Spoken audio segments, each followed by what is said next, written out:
नमस्कार दोस्तों, मैं Dharmendra Verma online study with DK में आपका बहुत बहुत स्वागत करता हूं। जैसा आप सभी को पता है कि यहां पर यूपीटीट एग्जाम 2026 की तैयारी जोरों शोरों से करवाई जा रही है। बहुत सारे वीडियोस हम सभी सब्जेक्ट के अपलोड कर चुके हैं, उनको नहीं देखा है देख लीजिएगा। यहाँ पर क्या खास है आज, तो यहाँ पर पर्यावरण अध्ययन में जो सबसे ज्यादा प्रश्न पूछे जाते हैं आपके ईवीएस में, यूपीटेट एग्जाम में, पारिस्थितिकी तंत्र है ना, इकोसिस्टम से संबंधित यहाँ पर टॉप 55 प्रश्न लेकर आया हूं और हर एक प्रश्न को आपको समझाया भी जाएगा, है ना। हर एक प्रश्न की डिटेल व्याख्या आपके लिए की जाएगी, यानी कि उस प्रश्न से जितने भी संबंधित प्रश्न बन रहे हैं वो सारे के सारे आपको उस प्रश्न के अंतर्गत ही बता दिए जाएंगे। तो स्किप नहीं करना है, वीडियो को पूरा देखना है और अंत में जरूर बताना है कि वीडियो आपको कैसा लगा। और आप यहाँ पर आकलन भी कर सकते हैं कि इन 55 प्रश्नों में आपको कितने नंबर आ रहे हैं, या तो कमेंट के माध्यम से या फिर अपनी कॉपी में लिखकर हर एक प्रश्न के कि क्या आंसर है आपका, और मेरे आंसर से मिलाकर लास्ट में जरूर बताइएगा कि आपको इन 55 प्रश्नों में कितने नंबर आ रहे हैं, है ना।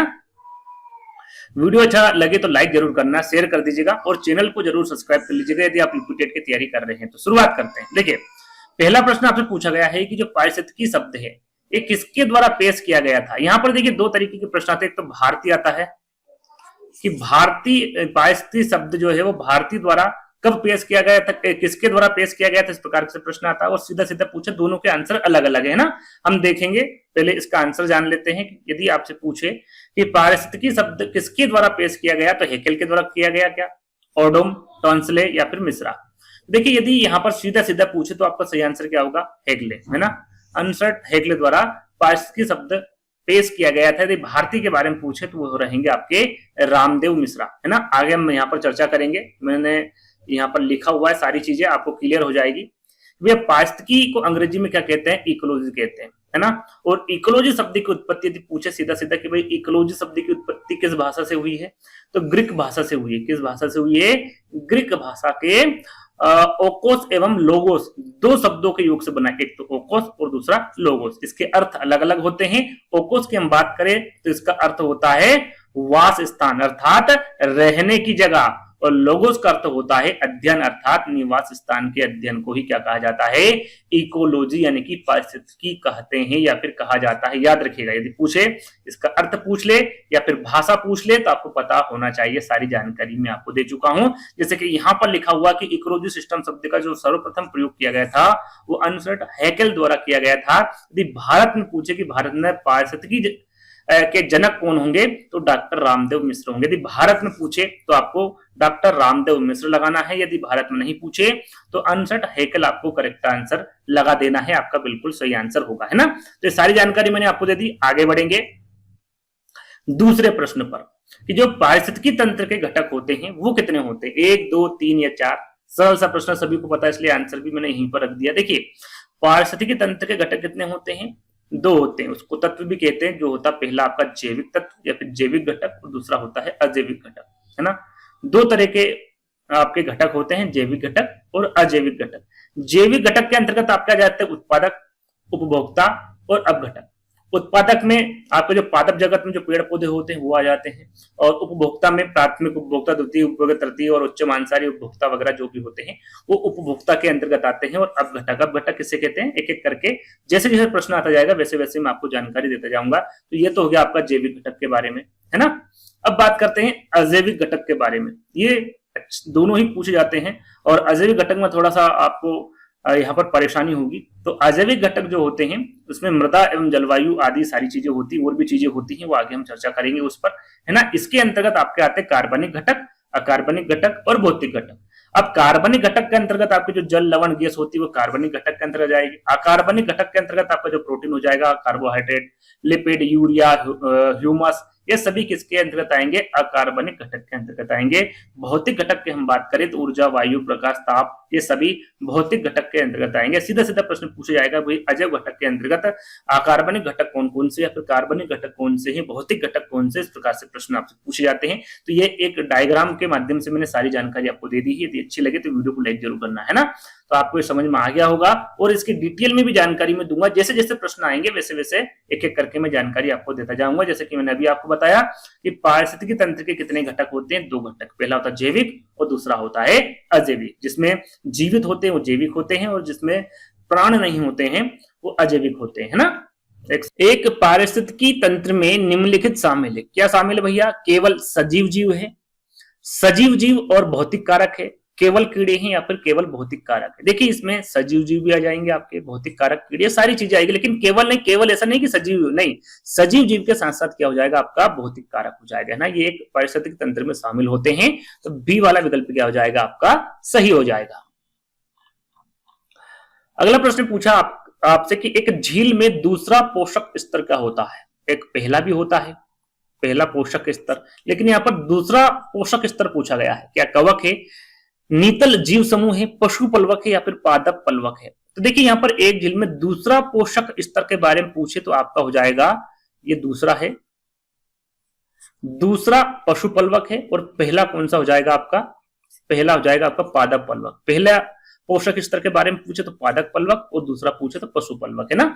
तो दूसरे के बारे में पूछा गया तो तीसरा वाला विकल्प क्या हो जाएगा आपका सही आंसर हो जाएगा। यहाँ पर जानकारी भी दी हुई है कि भैया एक झील पारिस्थितिकी तंत्र को किस श्रृंखला में रखा जाता है। तो याद रखिएगा ये एक जलीय खाद्य श्रृंखला होती है। याद रखिएगा यदि झील पारिस्थितिकी तंत्र के बारे में पूछे किस प्रकार की श्रृंखला है तो एक जलीय खाद्य श्रृंखला होगी और इसमें विभिन्न पोषक स्तर पाए जाते हैं। लेकिन यहाँ पर मैं दो ही प्रकार के आपको बताऊंगा और इन्हीं को आपको याद रखना है। पहला पोषक स्तर है पादप पलवक और दूसरा पोषक स्तर है आपका पशु पलवक। पादप पलवक इसको इंग्लिश में क्या कहते हैं, फाइटो प्लांट कंटन कहते हैं, और पशु पलवक को जुबलेंटन कहते हैं ना। ये याद नाम में रखिएगा, हिंदी और इंग्लिश दोनों ही, कभी कभी इंग्लिश में भी नाम दे दिए जाते हैं तो आपको पता होना चाहिए। और यहाँ पर झील के पारिस्थितिकी तंत्र में जो पादप पलवक होते हैं ये पहले पोषक स्तर के उत्पादक होते हैं। यदि सीधे सीधे आपसे पूछ ले जो पादप पलवक होते हैं इनको किस श्रेणी में रखा गया है तो इनको उत्पादक श्रेणी में रखा गया है। ये इंपोर्टेंट पूछा जाता है और पूछा जाता है और पूछा आगे भी जा सकता है ना। यदि पशु पलवक की हम बात करें तो इन पादप पलवकों को खाते हैं, यानी कि ये आपके हो जाएंगे द्वितीय पोषक स्तर में प्राथमिक उपभोक्ता, है ना। ये उपभोक्ता के अंतर्गत आ जाएंगे सीधे सीधा कौन, आपके पशु पलवक, क्योंकि जो पादप पलवक है इनको ये खाते हैं इसलिए इनको प्राथमिक उपभोक्ता के अंतर्गत रखा गया है। और ये द्वितीय पोषण स्तर यानी कि दूसरा स्थान रखते हैं ये, जैसा कि हमने अभी आंसर जान ही लिया था थोड़ी देर पहले, है ना। दूसरा पोषण स्तर हम कह सकते हैं या फिर द्वितीय पोषण स्तर कह सकते हैं, कोई इसमें कंफ्यूजन वाली बात नहीं होगी आपको, है ना। तो ये जानकारी मैंने आपको दे दी। अगले प्रश्न की ओर बढ़ेंगे। अगला प्रश्न है आपका कि निम्नलिखित में से कौन सा विश्व का सबसे बड़ा पारिस्थितिकी तंत्र है। विश्व का सबसे बड़ा पारिस्थितिकी तंत्र क्या है, महासागर है, घास का मैदान है, जंगल है या फिर पर्वत है। तो विश्व का सबसे बड़ा पारिस्थितिकी तंत्र क्या है भैया, तो होगा महासागर। क्या होगा, महासागर, है ना। पृथ्वी की सतह का कितना प्रतिशत भाग है इसके पास में, तो 71%। इसलिए क्या है, विश्व का सबसे बड़ा पारिस्थितिकी तंत्र है। हम देख लेते हैं सही उत्तर क्या होगा, महासागर होगा। और महासागर हमारे ग्रह में सबसे बड़ा मौजूदी पारिस्थितिकी तंत्र है। और यहाँ पृथ्वी की सतह के 71% से अधिक भाग में क्या हुआ भैया, फैला हुआ है ना। छोटी सी जानकारी मुझे लगता है सभी को पता होगी। अगला प्रश्न है कि निम्नलिखित में से कौन सा एक कृत्रिम पारिस्थितिकी तंत्र है, कृत्रिम पारिस्थितिकी तंत्र नहीं है। एक होता है प्राकृतिक पारिस्थितिक तंत्र को दो भागों में बांटा, एक तो प्राकृतिक और एक होता अप्राकृतिक, है ना। तो जो ये अप्राकृतिक है इसे ही क्या कहा जाता है, कृत्रिम पारिस्थितिकी तंत्र कहा जाता है ना। तो यहां पर पूछा गया है कि कौन सा कृत्रिम पारिस्थितिकी तंत्र नहीं है। एक बांध का जलाशय, धान के खेत, वन या फिर उद्यान। तो जो मनुष्य द्वारा नहीं बनाया गया है, सीधा सीधा ये पूछा गया है, जो मनुष्य द्वारा बनाया जाता है उसे कृत्रिम पारिस्थितिकी तंत्र कहते हैं। और जो प्राकृतिक द्वारा होता है यानी प्राकृतिक द्वारा पहले से ही बना हुआ है उसे आप प्राकृतिक पारिस्थितिकी तंत्र कहते हैं। सीधा सीधा ये हो गया फंडा क्लियर, है ना। तो एक बांध का जलाशय ये आप कृत्रिम यानी कि अप्राकृतिक पारिस्थितिक तंत्र हो गया। धान के खेत आप बना सकते हैं तो ये भी कृत्रिम हो गया, उद्यान हो गया, लेकिन वन आप नहीं बना सकते, है ना। तो ये क्या हो जाएगा, आपका सही आंसर हो जाएगा। ये कृत्रिम पारिस्थितिकी तंत्र के अंतर्गत नहीं आता है, ये क्या है, एक प्रकार का प्राकृतिक पारिस्थितिकी तंत्र है। तो तीसरा वाला विकल्प आपका सही हो जाएगा। यहाँ पर थोड़ा सा जानकारी मैं आपको देना चाहूंगा, जैसे कि वन के साथ साथ महासागर दे दे, घास के मैदान दे दे, झील, नदियां, रेगिस्तान, सभी क्या है, प्राकृतिक पारिस्थितिकी तंत्र के उदाहरण हैं। और मानव निर्मित जो पारिस्थितिकी तंत्र के उदाहरण हैं या फिर अप्राकृतिक पारिस्थितिकी तंत्र के लीजिए या फिर कृत्रिम पारिस्थितिकी तंत्र के लीजिए, बात एक ही है। इसमें आपका कृषि क्षेत्र और जलीय कृषि तालाब जो कह सकते हैं कि मानव द्वारा निर्मित होते हैं पारिस्थितिकी तंत्र के बारे में, वो सारे के सारे आपके अप्राकृतिक और कृत्रिम पारिस्थितिकी तंत्र के अंतर्गत आते हैं ना। तो आपको ध्यान इन चीजों का रखना है कि प्राकृतिक और अप्राकृतिक में कौन कौन से पारिस्थितिकी तंत्र इंक्लूड है। चलिए, सॉरी, अगला प्रश्न है खाद्य श्रृंखला रिक्त स्थान से शुरू होती है। जो खाद्य श्रृंखला है, नाइट्रोजन नियतन, क्षण, प्रकाश संश्लेषण या फिर श्वसन, किससे होती है? तो जो खाद्य श्रृंखला होती है, ये याद रखिएगा, अच्छा प्रश्न है ये, प्रकाश संश्लेषण से शुरू होती है। और प्रकाश संश्लेषण किससे मिलता है? तो ये सूरज से मिलता है। यहाँ पर बता ही देता हूं, लिखा हुआ है ना, आपको लिखित रूप में बताऊंगा तो और अच्छे से समझ में आएगा।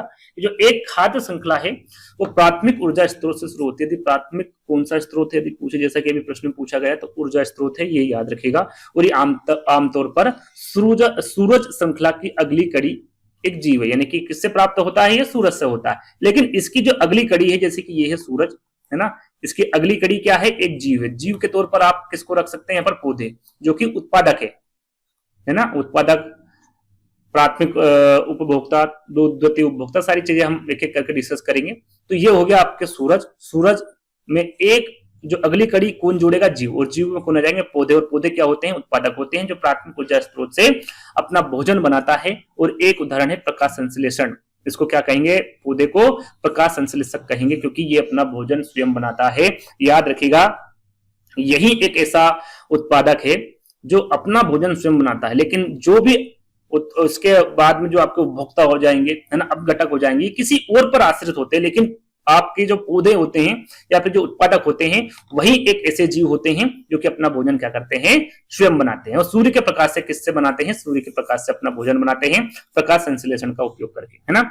और हमेशा याद रखें, जैसे कि खाद्य श्रृंखला उत्पादकों या पौधे से शुरू होती है। ये पूछा जाता है कि खाद्य श्रृंखला भैया किससे शुरू होती है? तो या तो वहां पर उत्पादक, उपभोक्ता वगैरह दे दे, घटक दे दे, तो आपको उत्पादक पे ध्यान केंद्रित करना है। और पौधे, मनुष्य वगैरह और चार विकल्प दे दे, तो पौधे पे आपको क्लिक करना है ना। दोनों चीजें आपको बता दी गई है। और सभी जीवों के लिए क्या है? ऊर्जा के स्रोत है। इन्हीं से सभी को क्या मिलता है भैया? ऊर्जा मिलती है ना। क्योंकि पौधे क्या करते हैं? कार्बन डाइऑक्साइड को अवशोषित करते हैं और आपके जो ऑक्सीजन होते हैं उसे छोड़ते हैं, ना, जिससे कि हम जीवित रहते हैं। तो अगला प्रश्न है, पृथ्वी का सबसे बड़ा पारिस्थितिक तंत्र पूछ लिया गया भैया। जीव मंडल, जल मंडल, स्थल मंडल या फिर बायोम। पृथ्वी का पूछा है। पृथ्वी का सबसे बड़ा क्या है पारिस्थितिक तंत्र? तो वो हो जाएगा आपका जीव मंडल। क्या हो जाएगा भैया? जीव मंडल। तो पहला वाला विकल्प क्या हो जाएगा? यहां पर सही हो जाएगा। इसमें ज्यादा समझाने वाली आवश्यकता नहीं है। नवा प्रश्न है कि एक पारिस्थितिकी तंत्र में ऊर्जा क्या हो जाती? मुक्त होती है क्या, अवशोषित होती है क्या, प्रवाहित होती है क्या, फिर उपरोक्त में से कोई नहीं। तो जो पारिस्थितिकी तंत्र में जो ऊर्जा होती है, हमेशा याद रखिएगा, वो प्रवाहित होती रहती है। क्या होती रहती है भैया?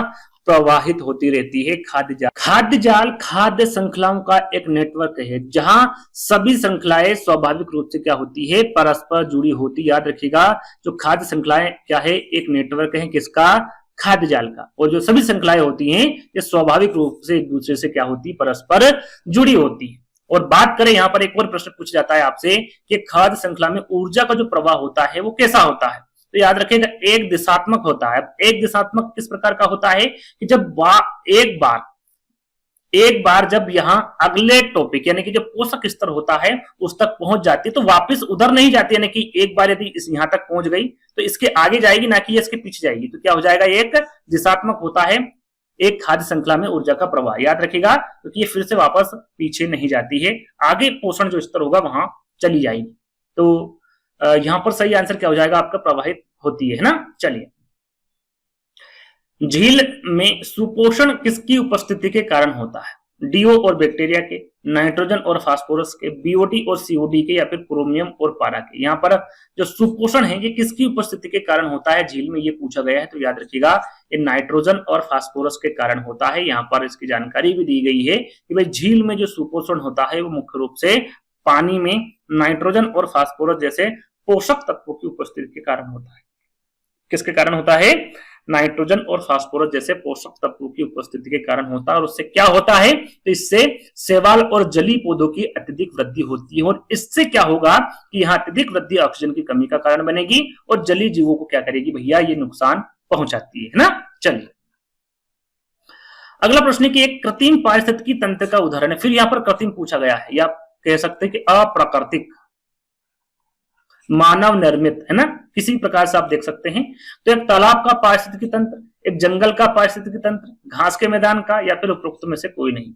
देखिए यहाँ पर जंगल एक कृत्रिम एक प्राकृतिक पारिस्थितिकी तंत्र है, घास का मैदान भी पारिस्थितिकी तंत्र है। तालाब, देखिए तालाब यहाँ पर दो चीजें यहाँ पर कह सकते हैं आप, ये प्राकृतिक भी है और अप्राकृतिक भी है।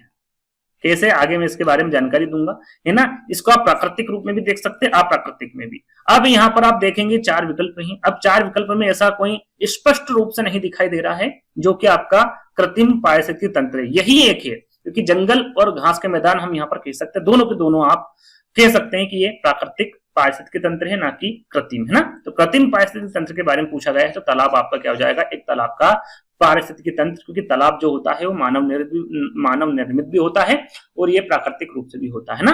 पहला वाला विकल्प आपका सही होगा। आपको विकल्प देख के आंसर देना है। जैसा कि मैंने आपको पहले ही बताया था कि पारिस्थितिकी तंत्र के कितने प्रकार होते हैं, 2 प्रकार होते हैं। पहला होता है आपका प्राकृतिक और दूसरा होता है अप्राकृतिक, जिसे कृत्रिम पारिस्थितिकी तंत्र भी कहते हैं। सबसे पहले प्राकृतिक पारिस्थितिकी तंत्र के बारे में जान लेते हैं। और सभी को पता है ये ऐसे पारिस्थितिकी तंत्र होते हैं जो प्राकृतिक रूप से होते हैं और मनुष्य का इसमें किसी प्रकार का क्या हस्तक्षेप नहीं होता है, इसके बिना भी वो जीवित रह सकते हैं। इस प्रकार के जो पारिस्थितिक तंत्र होते हैं वो किस प्रकार के होंगे, प्राकृतिक होंगे, प्राकृतिक रूप से, है ना। सीधा सीधी बात ये हो रही है। और उदाहरण की बात हम करें तो जंगल हो गया आपका, पहाड़ हो गया, नदी, घास के मैदान, ये सभी किसके अंतर्गत आएंगे भैया, प्राकृतिक पारिस्थितिकी तंत्र के अंतर्गत आएंगे। किसी प्रकार से मानव द्वारा बनाए गए नहीं होते हैं, है ना।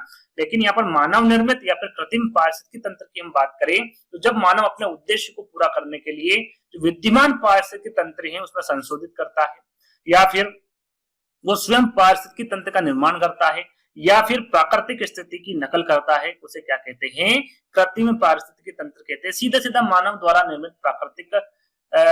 निर्मित द्वारा पारिस्थितिकी तंत्र को ही क्या कहते हैं, कृत्रिम पारिस्थितिकी तंत्र कहते हैं, या फिर अप्राकृतिक पारिस्थितिकी तंत्र कहते हैं। तो उदाहरण की हम बात करें तो एक्वेरियम हो गया, फसल क्षेत्र हो गया, उद्यान, बांध, झील, तालाब, ये सभी मनुष्य द्वारा निर्मित किए जा सकते हैं। तो ये क्या हो जाएंगे, आपके मानव निर्मित या फिर कृत्रिम पारिस्थितिकी तंत्र हो जाएंगे। चलिए अब यहाँ पर देखने वाली बात है, यहाँ पर इसका आंसर दीजिएगा। सबसे पहले आपको देना है आंसर इसका, ये निम्न में से कौन कृत्रिम पारिस्थितिकी तंत्र है। फटाफट आंसर दीजिए, देखते हैं किसका आंसर सही होगा। इसमें बहुत सारे बच्चे यहाँ पर कंफ्यूज हो जाएंगे। तालाब दे रखा है, झील, खेत या फिर नदी, क्या होगा, जल्दी जल्दी आंसर दीजिए। इसका आंसर आपको देना है वीडियो को पॉज करके, क्योंकि कहीं ना कहीं इसमें बच्चे कंफ्यूजन होंगे। देखिए कृत्रिम पारिस्थितिकी जो मनुष्य द्वारा बनाया जाता है ना, तो मनुष्य द्वारा आपको क्या बनाया जाता है ये बताना है। झील क्या हो जाएगा आपका, ये प्राकृतिक हो जाएगी। नदी क्या हो जाएगी आपकी, प्राकृतिक हो जाएगी। अब यहाँ पर 2 विकल्प है, एक तो खेत है और एक तालाब है। अब मैंने क्या बताया था, तालाब मैंने आपको कृत्रिम बताया था, याद हो तो, विकल्प में बताया था आपको कृत्रिम में। लेकिन यहाँ पर विकल्प में खेत भी है, तो विकल्प क्या चुनेंगे आप, तालाब चुनेंगे या फिर खेत चुनेंगे। तो यहाँ पर आप विकल्प चुनेंगे खेत। क्यों चुनेंगे भैया खेत, क्योंकि खेत एक ऐसा यहाँ पर पारिस्थितिकी तंत्र है जो कि कृत्रिम रूप से बनाया जा सकता है। लेकिन तालाब जो है ये कृत्रिम भी है, जैसा कि मैंने आपको बताया था, कृत्रिम मैंने मानव द्वारा निर्मित भी किया जा सकता है, और ये एक प्राकृतिक भी है। तो यहाँ पर आप इसको नहीं चुन सकते, किसको चुनेंगे, खेत को चुनेंगे। यही आपका करेक्ट आंसर होगा। यहाँ पर मैंने इसको एक्सप्लेन भी किया है कि भैया खेत मानव द्वारा बनाए गए पारिस्थितिक तंत्र हैं, तालाब प्राकृतिक भी हो सकता है और कृत्रिम भी, जैसा कि मैंने आपको बताया है ना। लेकिन विकल्पों के संदर्भ में यदि हम स्पष्ट करें कृत्रिम उदाहरण को, तो वो क्या हो जाएगा, आपका खेत हो जाएगा। तो ये आपको देखने वाली और सोचने वाली बात है। इस प्रकार से प्रश्न आपसे पूछे जा सकते हैं और आपको पता होना चाहिए। एक खाद्य श्रृंखला में निम्नलिखित में से सर्वाधिक संख्या किसकी होती है, उत्पादक की, प्राथमिक उपभोक्ता की, द्वितीयक उपभोक्ता की, या फिर अपघटक की। आपको उत्पादक हो गया, प्राथमिक उपभोक्ता, द्वितीय उपभोक्ता, अपघटक, ये सभी एक खाद्य श्रृंखला के अंतर्गत आएंगे। लेकिन यहाँ पर सर्वाधिक संख्या किसकी होगी, तो ये होगी अपघटक की, क्योंकि एक सूक्ष्म जीव होते हैं ना, आगे हम इस पर बात करेंगे। सूक्ष्म जीव होते हैं और ये अपने पोषक के लिए मृत और जो सड़े गले जीव होते हैं, जैसे कि पौधे और जानवर, यहाँ पर लिखा हुआ। वैसे यहाँ पर खाद्य श्रृंखला में निम्नलिखित सर्वाधिक संख्या किसकी होगी, अपघटक की होगी। यहाँ पर सिर्फ अपघटक के बारे में बताऊंगा, उसके बाद जब उत्पादक का प्रश्न आएगा तो उसके बारे में बात करेंगे, फिर प्राथमिक उपभोक्ता, द्वितीय उपभोक्ता। एक ही प्रश्न में सारी जानकारी नहीं दूंगा, है ना, जिससे कि आपका समय भी खराब नहीं होगा और ये भी आपको अच्छे से याद हो जाएगा। अपघटक, अपघटक मृतकोशी कह सकते हैं और मृतजीवी कह सकते हैं। एक मनुष्य जब जन्म लेता है, एक आपने एक शायद एक गाना है, मिट्टी में मिट्टी से आए हुए मिट्टी में मिल जाना है, यानी कि आपने जन्म लिया है तो आपकी मृत्यु निश्चित है, और जब आप मरते हैं तो वो आपका जो शरीर है, चाहे वो कोई सा भी जान, चाहे जो शरीर यानी कि जो कोई सा भी जीव हो, है ना, उसका शरीर किसमें मिल जाना है, मिट्टी में मिल जाना है, पोषक तत्व के रूप में मिल जाना है। वो कौन मिलाएगा, वो उसको कहते हैं अपघटक, है ना। ये मृतपोषी या फिर इसे मृतजीवी भी कहते हैं। अपघटक ऐसे सूक्ष्म जीव होते हैं जो अपने पोषण के लिए मृत और सड़े गले जीव, जैसे कि पौधे भी हो सकते हैं, और जानवर, है ना, जानवरों मनुष्य के आगे कोई बड़ी बात नहीं है, इस पर निर्भर करते हैं कि बहुत सारे जो अलग अलग धर्म के जो लोग होते हैं, कोई दफनाते हैं तो दफनाने में भी खून, जो मृत शरीर होता है उसमें खून पनप जाते हैं, जो अपघटक होते हैं वो या मृतपोषी होते हैं या मृतजीवी होते हैं, वही उनमें अपना रूप ले लेते हैं और उसको क्या करते हैं, एक मिट्टी के रूप में परिवर्तित कर देते हैं, जो कि एक पोषक तत्व का काम करता है ना। तो ये मृत कार्बनिक पदार्थ जो होते हैं उसको विघटित कर देते हैं, और जो सरल अकार्बनिक पदार्थ है उसमें क्या कर देते हैं, ये बदल देते हैं। और इस प्रक्रिया में जो मृदा होती, मिट्टी होती है, पोषक तत्व वापस मिलते हैं, और उसकी वजह से जो मिट्टी होती है कैसी हो जाती है, उपजाऊ हो जाती है। और यदि यहाँ पर अपघटक के उदाहरण की हम बात करें तो उसमें जीवाणु, बैक्टीरिया और कवक, फंगस, है ना। यदि यहाँ पर अपघटक, निम्नलिखित में से अपघटक क्या है, किसका उदाहरण है, तो जीवाणु भी है और कवक भी है, दोनों के बारे में आपको पता होना चाहिए। और यहाँ पर सीधा सीधा आपसे पूछा जा सकता है कि जो खाद्य श्रृंखला है इसमें सफाई कर्मी का काम कौन करता है, तो सफाई कर्मी का काम कौन करता है, अपघटक करता है। ये प्रकृति के क्या है, सफाई कर्मी होते हैं, पूछा जाता है क्योंकि ये मृत पदार्थों को हटाकर पोषक तत्वों का चक्रण सुनिश्चित करते हैं। यदि ये ना हो तो जो आपका शरीर है, मृत शरीर है, चाहे पौधे हैं, जानवर हैं, वो ऐसे सड़ गल के बदबू मारेगा और किसी प्रकार से नष्ट नहीं होगा यदि यहाँ पर अपघटक ना, है ना। तो ये याद रखिएगा। आगे हम बात करेंगे निम्नलिखित में से कौन सा पारिस्थितिकी तंत्र का अजैविक घटक नहीं है। एक होता है जैविक घटक, जैसे मैंने आपको बताया था पारिस्थितिक तंत्र के दो घटक होते हैं, तो जैविक और एक अजैविक। तो यहाँ पर अजैविक घटक कौन सा नहीं है, ये पूछा गया, तापमान, सजीव, खनिज पदार्थ या फिर वायु। तो मैंने क्या बताया था आपको कि भाई जैविक घटक वो होते हैं जिसमें जीव होता है, और अजैविक घटक वो होते हैं जिसमें जीव नहीं होता है। तो सीधा सीधा बात है, तापमान में होता है क्या, नहीं होता है। खनिज पदार्थ में होता है क्या, खनिज पदार्थ में होता है क्या, नहीं होता है। वायु में नहीं होता है, किसमें होता है, सजीव में होता है। और पूछा क्या गया है, कौन सा अजैविक घटक नहीं है, तो बी वाला विकल्प क्या हो जाएगा, आपका सही हो जाएगा, है ना। यहाँ पर जैविक और अजैविक के बारे में आपको बता देता हूं कि जो पारिस्थितिक तंत्र के दो घटक होते हैं, जैसे कि मैंने आपको बताया, एक होता है जैविक और एक होता है अजैविक।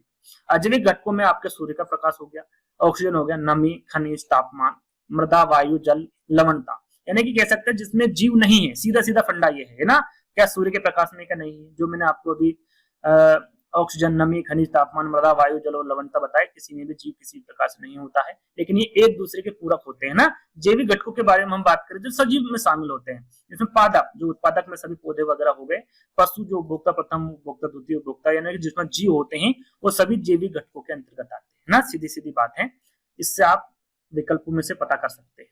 चलिए अगला प्रश्न है, वह क्षेत्र जो दो पारिस्थितिकी तंत्रों के मध्य सीमा रेखा अथवा संक्रमण क्षेत्र के रूप में कार्य करता है, उसे क्या कहते हैं, ecosphere, eco boundary, eco tweet या फिर इकोटोन, क्या कहते हैं। यहां पर उदाहरण के तौर पर हम जाने तो जंगल और जो घास का मैदान है, इन दोनों के बीच की जो सीमा है, जो सीमा रेखा, उसे क्या कहते हैं, ये पूछा गया सीधा सीधा, तो उसे कहते हैं इकोटोन। याद रखिएगा, अच्छा प्रश्न है, इस पर प्रश्न पूछा जा सकता है कि वह क्षेत्र जो दो पारिस्थितिकी तंत्रों के मध्य सीमा रेखा अथवा संक्रमण क्षेत्र के रूप में कार्य करता है, उसे इकोटोन कहते हैं। यहाँ पर इसके बारे में मैंने बताया भी है कि जैसे कि हम यहाँ पर समझ ही गए कि जंगल और घास के मैदान के बीच का जो क्षेत्र होता है उसे क्या कहते हैं, इकोटोन कहते हैं। एक उदाहरण और दे देते हैं कि भैया जो मीठा पानी होता है और खारे पानी के जो बीच का क्षेत्र होता है उसे क्या कहते हैं, उसे इकोटोन कहते हैं। जिस प्रकार का प्रश्न पूछे तो आपको गलत नहीं करना है। ये जो शब्द है, इकोटोन शब्द है, ये किसके द्वारा प्रतिपादित किया गया था, ये पूछे तो अल्फ्रेड रसेल वालेस, याद रखिएगा, अल्फ्रेड रसेल वालेस के द्वारा इसको प्रतिपादित किया गया था, इकोटोन शब्द। ये भी आपको पता होना चाहिए। साथ में आगे बढ़ेंगे, वन में प्रमुख उत्पादक कौन है, वन में शाकाहारी पशु है, वृक्ष और पौधे हैं, कवक है या फिर कीट है। यहाँ पर देखिए उत्पादक पूछा गया है, उपभोक्ता नहीं पूछा गया है। उपभोक्ता अलग है उत्पादक अलग है। तो जहां पर उत्पादक आ जाए वहां पर मुझे लगता है सभी को पता होगा जो पेड़ पौधे होते हैं या फिर जो वृक्ष और पौधे होते हैं ये उत्पादक की श्रेणी में आते हैं। उपभोक्ता के अंतर्गत आते हैं पशु वगैरह, कवक वगैरह, कीट वगैरह, सारी चीजें अब घटक वगैरह उनके अंतर्गत आते हैं, जो कि मैं बता चुका हूँ। आगे जैसे जैसे प्रश्न आएंगे और भी प्रश्न आएंगे उनमें और जिक्र कर लेंगे। वृक्ष और पौधे है ना, ये हरे वृक्ष प्रकाश संश्लेषण से भोजन बनाते हैं, जैसे कि हमने आपको बता दिया है, और ये उत्पादक के अंतर्गत आते हैं, है ना। जो आपकी खाद्य श्रृंखला होती है उसका आधार होता है उत्पादक। क्या होता है भैया? आधार माना जाता है उत्पादक को या फिर पेड़ पौधे को, है ना। आगे हम इसके बारे में जिक्र करेंगे।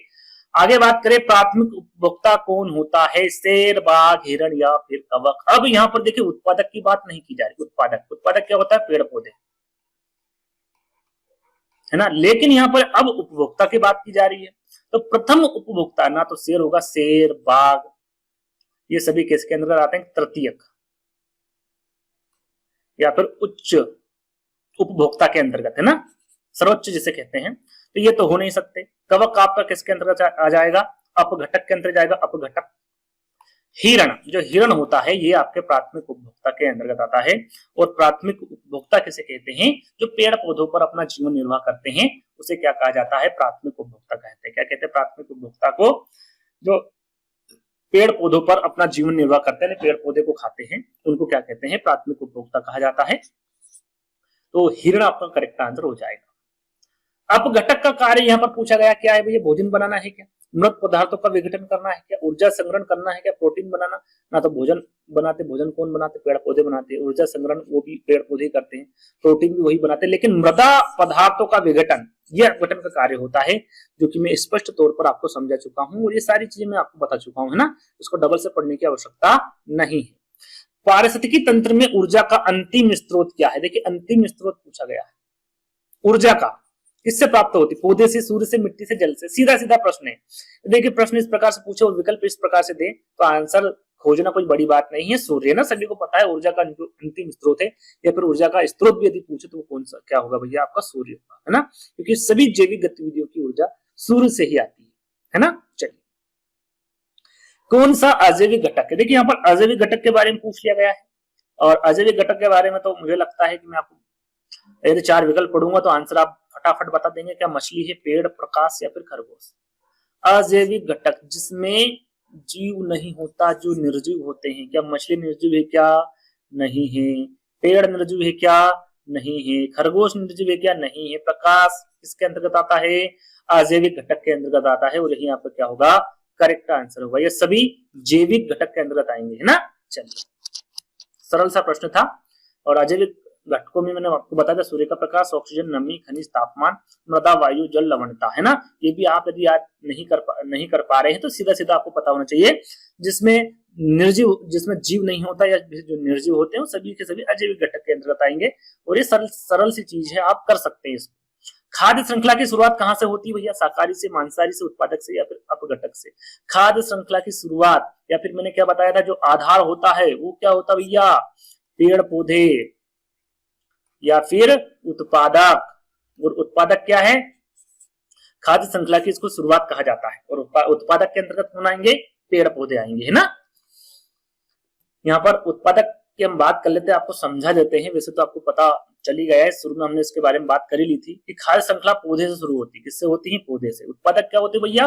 वे हरे पेड़ पौधे और जीव होते हैं जो प्रकाश संश्लेषण की प्रक्रिया द्वारा सूर्य के प्रकाश, जल और कार्बन डाइऑक्साइड का उपयोग करके अपना भोजन स्वयं बनाते हैं। और यही एक ऐसे उत्पादक हो गए, यानी कि ना तो आप उसके अंतर्गत ना तो भोक्ता आएंगे ना घटक आएंगे, सिर्फ यही एक पेड़ पौधे हैं कि जो अपना भोजन स्वयं बनाते हैं ना। ये याद रखिएगा, ये जीव स्वपोषी, जिसे ऑटोट्रॉप्स भी कहते हैं, टॉप्स भी कहते हैं, यानी ये अपने भोजन के लिए किसी और पर निर्भर नहीं रहते हैं, इसलिए इसे क्या कहते हैं? स्वपोषी कहते हैं। स्वयं पर निर्भर, है ना, किसी और पर निर्भर ये नहीं रहते, अपना भोजन खुद बनाते हैं। किससे बनाते हैं? सूर्य के प्रकाश से, है ना।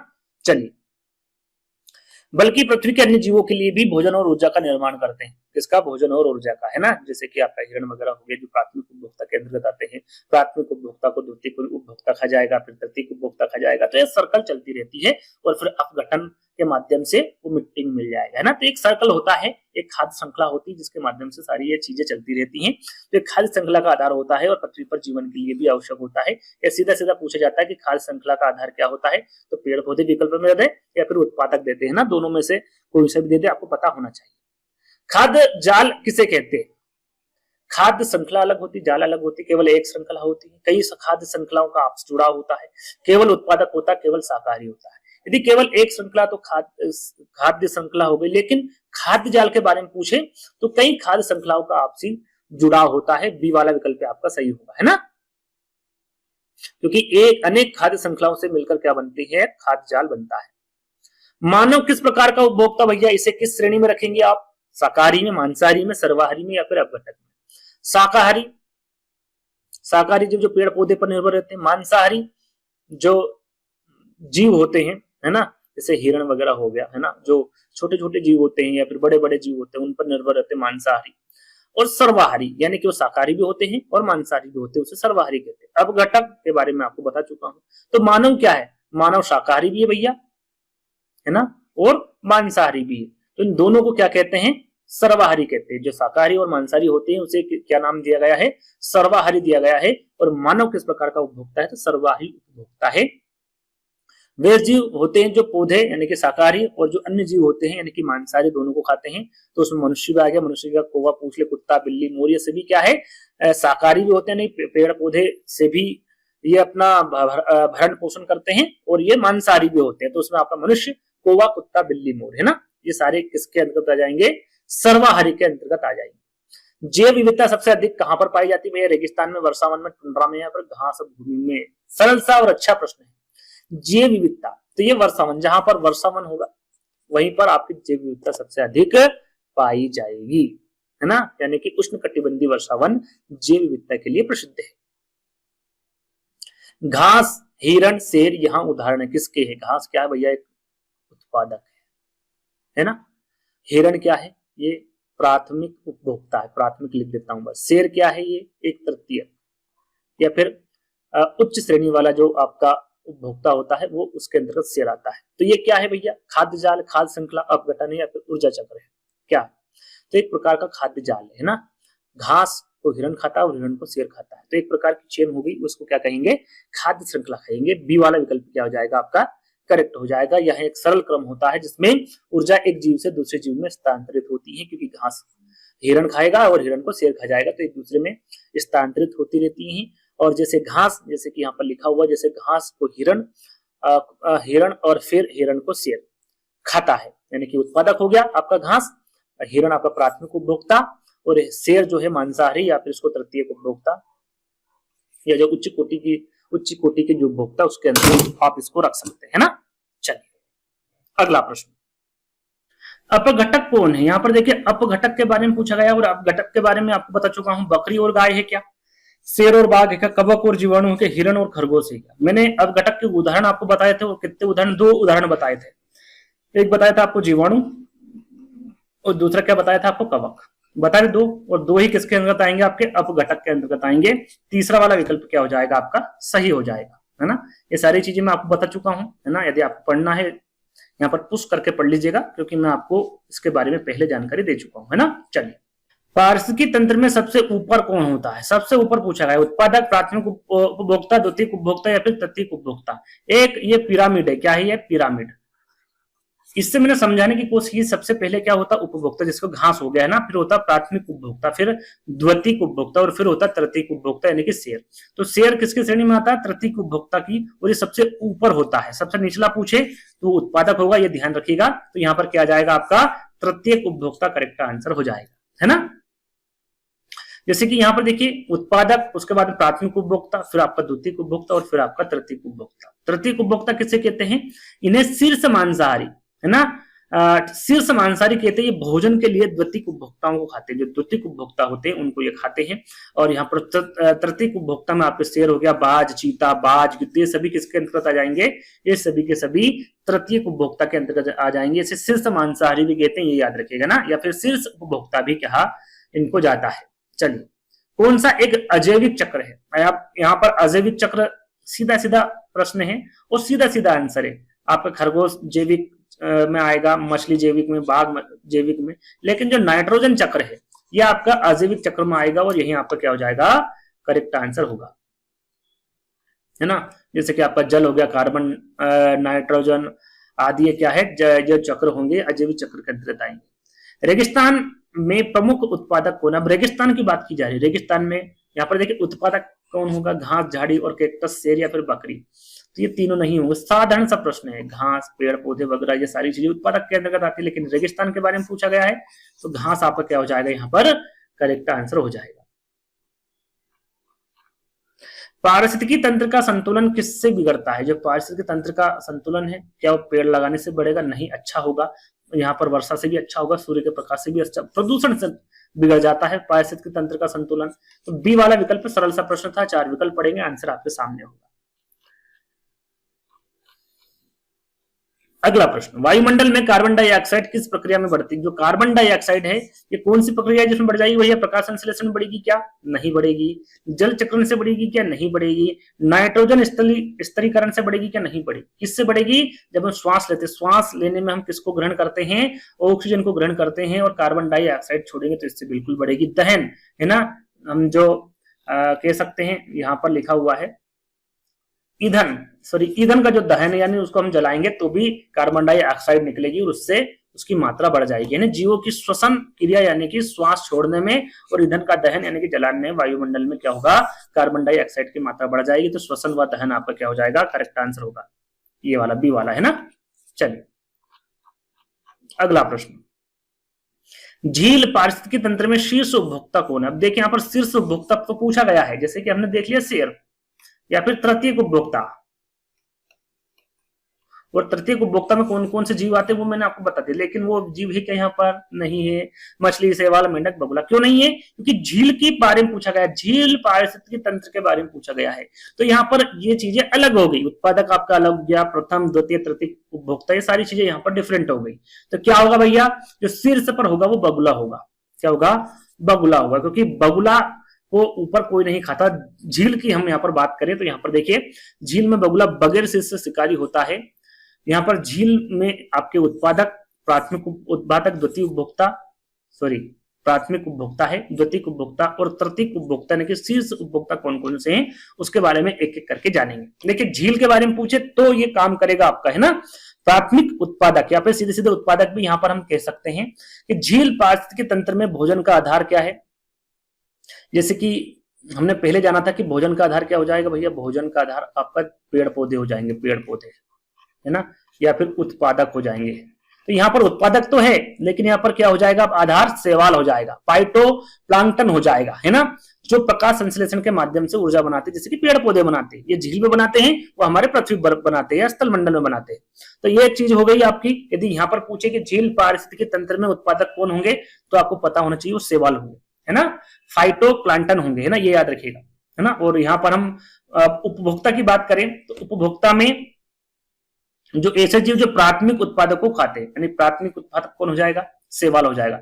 और शैवाल को कौन खाते हैं, पलवक खाते हैं, पलवक को जुब्लेक्टन कहते हैं, है ना। पलवक किसको खाते हैं, शैवाल को। शैवाल क्या है, उत्पादक है, और उत्पादक को कौन खाता है, पलवक, यानी कि प्राथमिक उपभोक्ता, याद रखिएगा, उसे क्या कहेंगे, प्राथमिक उपभोक्ता कहेंगे। द्वितीय उपभोक्ता में कौन आएंगे, वे ऐसे जीव जो प्राथमिक उपभोक्ता को खाते हैं, यानी कि जो पलवक को खाते हैं। अब पलवक को कौन खाएंगे भैया, मेंढक और जो छोटी मछलियां होती, बड़ी मछली की बात नहीं हो रही, छोटी मछलियां, ऐसे जीव जो प्लेक्टन और अन्य छोटे जीवों को खाते हैं, यानी कि पलवक को खाते हैं, द्वितीय उपभोक्ता में आएंगे। शीर्ष उपभोक्ता में आपके या फिर जो तृतीय उपभोक्ता है उसमें जो अन्य शाकाहारी और मांसाहारी जीव को खाते हैं, यानी कि उन्हें कोई अन्य जीव नहीं खाता है। झील में बगुला, जैसे कि पक्षी, बड़ी मछली से बगुला हो गया, है ना। आपकी जो बड़ी मछली हो गई, विकल्प में बड़ी मछली ऐसा कुछ नहीं था, बगुला था, आप टिक कर सकते हैं। उभयचर और अन्य छोटे जीवों को खाकर शीर्ष उपभोक्ता बन सकते हैं, है ना। जो एक सर्कल होती है, जैसे कि पहले शैवाल था आपका उत्पादक, और उसको प्राथमिक उपभोक्ता खा गया, और प्राथमिक उपभोक्ता को द्वितीय उपभोक्ता खा गया, द्वितीय उपभोक्ता को शीर्ष उपभोक्ता यानी कि तृतीय उपभोक्ता खा गया, है ना। इस प्रकार से चेन चलती रहती है। तो इस शीर्ष आप मान सकते हैं बगुला को, और यही आपका करेक्ट आंसर होगा। घास भूमि पारिस्थितिकी तंत्र का प्राथमिक उपभोक्ता कौन सा भैया, देखिए प्राथमिक उपभोक्ता पूछ लिया गया यहाँ पर, घास भूमि का, बाघ, हिरण, गिद्ध या फिर शेर। तो शेर और गिद्ध और बाघ, ये तीनों किस्म मैंने आपको बताए थे तृतीय, है ना। उच्च श्रेणी में बताए थे। लेकिन हिरण क्या है, ये हिरण एक प्रकार का क्या है भैया, आपका प्राथमिक उपभोक्ता है। ये घास वगैरह ही ग्रहण करता है, यानी कि पेड़ पौधे पर ही निर्भर रहता है। तो सही आंसर क्या हो जाएगा आपका, हिरण हो जाएगा। जैसे कि यहाँ पर लिखा हुआ है, कहा प्राथमिक उपभोक्ता हिरण है। और प्राथमिक उपभोक्ता किसे कहते हैं, जो कि शाकाहारी होते हैं या फिर सीधे पौधों पर निर्भर रहते हैं, यानी कि पौधों से अपना भोजन प्राप्त करते हैं। उदाहरण के तौर पर हिरण, गाय, बकरी, हाथी, ऊंट, टिड्डा, खरगोश, ये सभी के सभी क्या है भैया, एक प्रकार के प्राथमिक उपभोक्ता के अंतर्गत आएंगे, याद रखिएगा। निम्न में से कौन सा कारक अजैविक है, फिर यहाँ पर अजैविक पूछ लिया गया। जल, प्रकाश, तापमान या फिर उपरोक्त सभी। तो जल, प्रकाश और तापमान, ये तीनों के तीनों क्या है, अजैविक कारक है। तो उपरोक्त सभी क्या हो जाएगा यहाँ पर, करेक्ट आंसर होगा। और ये किसके अंतर्गत आएंगे, भौतिक घटक के अंतर्गत आते तीन, है ना। किस प्रकार से आएंगे वो यहाँ पर जानेंगे। तो अजैविक घटक किसे कहते हैं, मैंने आपको बता दिया, जो निर्जीव वस्तु होती है वो अजैविक, यानी कि जिसमें जीव नहीं होता है उसे अजैविक घटक कहते हैं। और उसे तीन भागों में बांटा गया है। पहला है भौतिक कारक, अकार्बनिक कारक और कार्बनिक कारक। जो दूसरा प्रश्न है उसके उसमें मैंने इसकी जानकारी आपको दे दी थी, एक बार और दोहरा लेते हैं ताकि थोड़ा सा आपको याद हो जाए। भौतिक कारक की हम बात करें तो इसमें आ जाएगा आपका सूर्य का प्रकाश, तापमान, जल, वायु, आर्द्रता। जो सूर्य का प्रकाश ये ऊर्जा का स्रोत होता है, तापमान आपका जीवों की क्रियाओं को प्रभावित करता है। भौतिक कारक में फिर बता रहा हूं, है ना। जल जीवन का आधार है, वायु ऑक्सीजन सांस लेने और CO2 भोजन बनाने के लिए उपयोग होते हैं। आर्द्रता वायु में नमी, है ना। ये सारे किसके अंतर्गत आएंगे, आपके भौतिक कारक के अंतर्गत आएंगे। अकार्बनिक कारक के बारे में हम बात करें तो मिट्टी, खनिज और चट्टान। मिट्टी पौधों को आधार और पोषण देती है। खनिज नाइट्रोजन, फास्फोरस आदि जो वृद्धि के लिए जरूरी है। खनिज आपके चट्टानें मिट्टी का निर्माण करती है। ये सभी के सभी आपके अकार्बनिक कारक के अंतर्गत आएंगे। कार्बनिक कारक के अंतर्गत ह्यूमस, आपके जो मृत जीवों के सड़े गले अंश होते हैं जो मिट्टी को उपजाऊ बनाते हैं। मृत जैविक पदार्थ जैसे सूखी पत्तियां, मृत जीव आदि।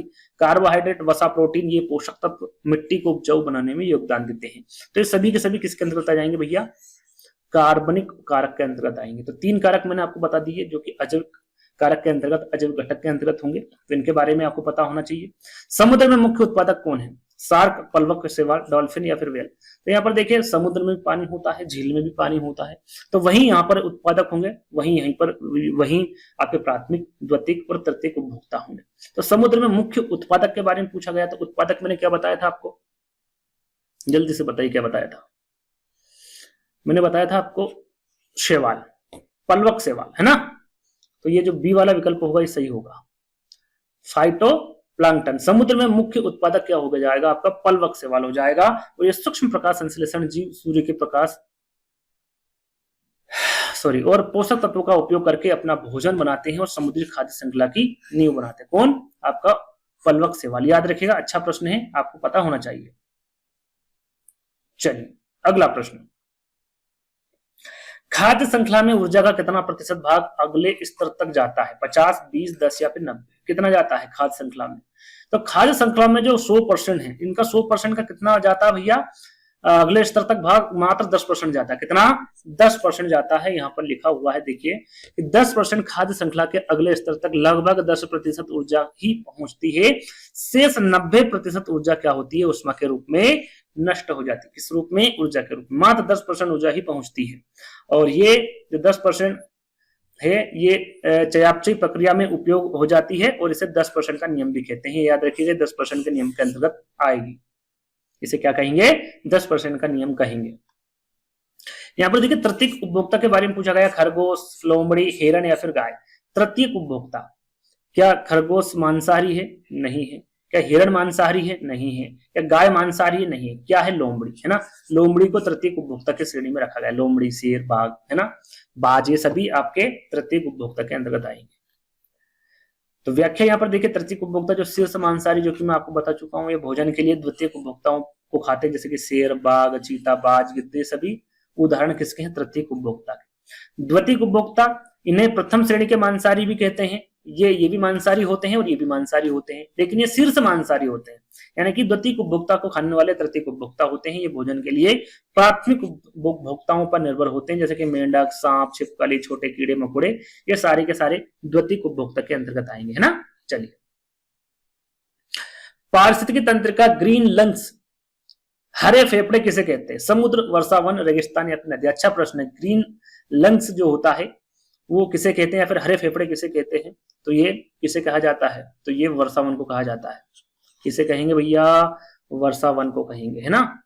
वर्षावन यानी कि CO, कार्बन डाइऑक्साइड को अवशोषित कर, CO2 लिखा हुआ है ना, CO2 यानी कार्बन डाइऑक्साइड को अवशोषित कर O2 यानी कि ऑक्सीजन को छोड़ती है, इसलिए इसे हरे फेफड़े भी कहा जाता है। किसको, वर्षावन को। याद रखिएगा, अच्छा प्रश्न पूछा जा सकता है।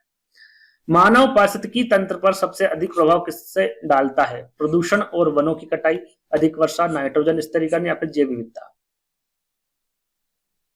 सबसे अधिक प्रभाव, अधिक वर्षा नहीं, नाइट्रोजन स्थिरीकरण नहीं, जैव विविधता नहीं, क्या, प्रदूषण और वनों की कटाई, है ना। ये मानव पारिस्थितिकी तंत्र पर सबसे अधिक प्रभाव डालता है, तो पहला वाला विकल्प आपको क्या हो जाएगा, सही हो जाएगा। ऊर्जा प्रवाह का नियम किसने दिया है भैया, ऊर्जा प्रवाह का नियम पूछा गया सीधा सीधा। टेंसले, हैकेल, लिंडेमन या फिर चार्ल्स एल्टन, किसने दिया है ऊर्जा प्रवाह का नियम, सॉरी जल्दी से बताइए क्या होगा सही आंसर। ऊर्जा प्रवाह का नियम पूछा गया है, तो ये दिया गया है लिंडेमन ने। किसके द्वारा दिया गया है, लिंडेमन के द्वारा दिया गया है, और ये दिया गया 1942 में। कब दिया गया, सन 1942। यहाँ पर मैंने बताया भी है, भैया 1942 में लिंडेमन ने ऊर्जा प्रवाह का 10% का नियम, सीधा सीधा जो 10% का नियम है, लिंडेमन के द्वारा 1942 में दिया गया है ना, या फिर ऊर्जा प्रवाह का नियम, आप ऊर्जा प्रवाह भी कह सकते हैं। बायोस्फीयर किसे कहते हैं भैया, केवल वायु को, केवल जल, जीव, जल, वायु, भूमि, केवल मिट्टी। बायोस्फीयर के बारे में पूछा गया, जहां पर जीव, जल, वायु, भूमि सब मिल जाते हैं, इसे ही क्या कहा जाता है, बायोस्फीयर कहा जाता है ना, जिसे जैव मंडल कहते हैं। जीवन की समस्त परत को क्या कहते हैं, जैव मंडल या फिर बायोस्फीयर कहा जाता है। चलिए, सर्वाहारी का उदाहरण क्या है भैया, शेर, गाय, मनुष्य या फिर हिरण। मैंने क्या बताया था भैया, आपका शेर हो गया, शेर आपका तृतीयक में हो गया, हिरण आपका प्राथमिक में हो गया, गाय भी आपका प्राथमिक में हो गया, लेकिन मनुष्य क्या है, सर्वाहारी, यानी कि ये शाकाहारी भी है और मांसाहारी भी है ना।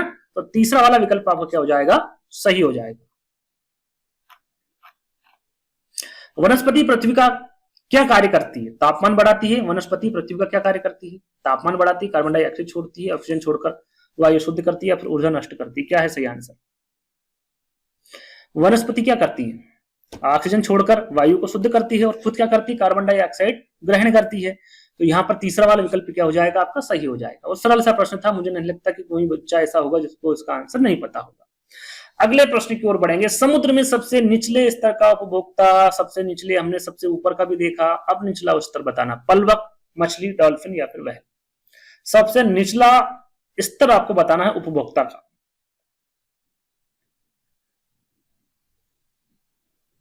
तो सही आंसर होगा आपका पलवक।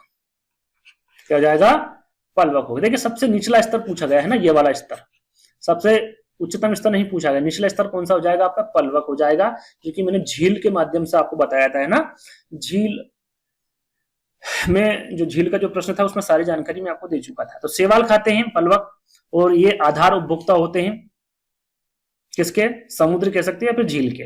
प्राथमिक उपभोक्ता, ये ऐसे जीव जो प्राथमिक उत्पादक को खाते हैं, उदाहरण के लिए पलवक, जैसे जुप्लेक्टन शैवाल, जो आपका पलवक है वो किसे खाता है, शैवाल को खाता है ना।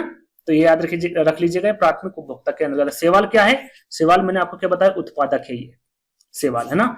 और उत्पादक को कौन खाता है, प्राथमिक उपभोक्ता खाता है, और प्राथमिक उपभोक्ता कौन है, पलवक है ना, याद रखिएगा। चलिए, बायोटिक शब्द किसके लिए प्रयुक्त होता है, जीवित घटक, अजैविक घटक, रासायनिक घटक या फिर सभी। यानी कह सकते हैं कि किसको अंग्रेजी में बायोटिक कहा जाता है, सीधा पूछा गया। एक तो अबायोटिक होता है और एक बायोटिक होता है। बायोटिक कहते हैं जीवित यानी कि जैविक घटक को, है ना, इसे क्या कहते हैं, बायोटिक कहते हैं। और अबायोटिक कहते हैं अजैविक घटक को, यहाँ पर लिखा हुआ जीवित कह लें या फिर जैविक घटक, इसको बायोटिक कहते हैं, और अजैविक घटक को अबायोटिक कहते हैं। ये आपको पता होना चाहिए।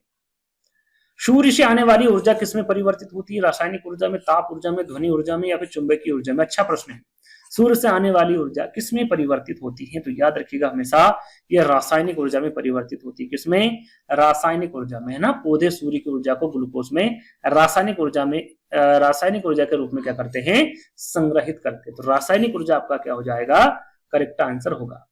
पारिस्थितिकी तंत्र का सबसे महत्वपूर्ण घटक पूछा गया, मांसाहारी उत्पादक अपघटक या फिर सबसे महत्वपूर्ण घटक कौन सा है, ये पूछा गया है पारिस्थितिकी तंत्र का। तो सबसे पहला क्या होगा, निचला उत्पादक, आधार है ना, उसे ही सबसे महत्वपूर्ण घटक माना गया है। तो उत्पादक क्या होगा, सबसे महत्वपूर्ण घटक होगा, याद रखिएगा। अच्छा प्रश्न है। उत्पादक बिना किसी पर निर्भर हुए अपना भोजन स्वयं बनाता है। और उत्पादक कौन होंगे, पेड़ पौधे। मैंने बताया था पेड़ पौधे ही एक ऐसे हैं कि जो अपना भोजन स्वयं बनाते हैं ना। झील में शैवाल क्या है, उत्पादक है, उपभोक्ता, अपघटक या फिर सर्वहारी। क्या बताया था शैवाल के बारे में, शैवाल क्या है, उत्पादक है ना। पलवक के बारे में क्या बताया था, ये क्या हो जाएगा, प्राथमिक उपभोक्ता हो जाएगा। लेकिन यहाँ पर शैवाल के बारे में पूछा गया तो क्या हो जाएगा, ये उत्पादक हो जाएगा, है ना। यहाँ पर देखिए मैंने समझाया भी है कि भाई शैवाल क्या है, फाइटोप्लैंक्टन, ये एक उत्पादक है। पलवक के बारे में पूछे जो कि शैवाल को खाता है, ये आपका प्राथमिक उपभोक्ता हो जाएगा। मेंढक और छोटी मछलियां जो कि पलवक और अन्य छोटे जीवों को खाते हैं, ये द्वितीयक उपभोक्ता हो जाएगा। और शीर्ष उपभोक्ता या फिर तृतीयक उपभोक्ता जो कि झील में जो बगुले होते हैं, है ना, जैसे कि पक्षी, बड़ी मछली होती हैं, उभयचर और अन्य छोटे जीवों को खाते हैं, ये आपके शीर्ष उपभोक्ता या फिर तृतीय उपभोक्ता में आते हैं। मेंढक और छोटी मछलियां का खाते हैं। इस प्रकार के जीव शीर्ष उपभोक्ता यानी कि तृतीय उपभोक्ता के अंतर्गत आएंगे। फूड चेन शब्द किसने दिया था, चार्ल्स एल्डन, डार्विन, टेंसले या फिर वाटसन, किसके द्वारा दिया गया था फूड चेन। तो याद रखिएगा ये चार्ल्स एल्टन के द्वारा दिया गया था आपका फूड चेन शब्द, है ना। अच्छा प्रश्न है, आपको पता होना चाहिए। तो पहला वाला विकल्प आपका सही होगा।